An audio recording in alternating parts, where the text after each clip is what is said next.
علماء نے لکھا ہے کہ کچھ گناہوں کے بد اثرات عین موت کے وقت ظاہر ہوتے ہیں، اور ان میں سے ایک گناہ ہے زنا کا گناہ۔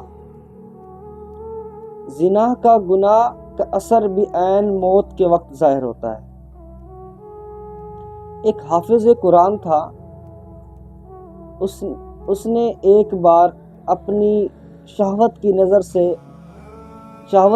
کسی پہ ڈالی، تو 20 سال کے بعد وہ قرآن سے محروم ہو گیا، قرآن اسے بھول گیا۔ تو کسی نے پوچھا کہ ایک بار بد نظری کرنے سے قرآن بھول گیا؟ تو فرمایا کہ اصل میں یہ اللہ تعالیٰ کی غیرت کا معاملہ ہے۔ اللہ تعالیٰ کہتا ہے کہ بندے، میں نے تجھے نعمتیں دی، میں نے تجھے پیدا کیا، میں تیرا خالق ہوں، میں تیرا مالک ہوں، میں نے ہر چیز تیرے لیے بنائی، اور اس دل میں صرف میری محبت ہونی چاہیے تھی، تو نے کسی اور کو بسا لیا۔ اصل میں یہ اللہ تعالیٰ کی غیرت کا معاملہ ہے، اور جب اللہ تعالیٰ کو غیرت آتی ہے تو پھر اللہ تعالیٰ کوئی بھی سزا دے سکتے ہیں۔ تو یہ دیکھیں کہ اگر ایک بار بد نظری کرنے سے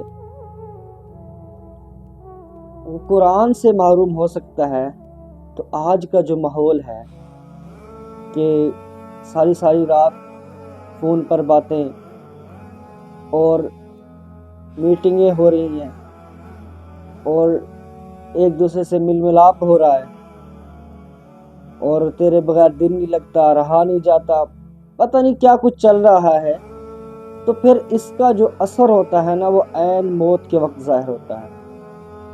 علماء نے لکھا ہے کہ کلمہ نہیں پڑھا جاتا، زبان پہ فالج ہو جاتا ہے، پڑھنے کی کوشش بھی کرے تو پڑھ نہیں پاتا۔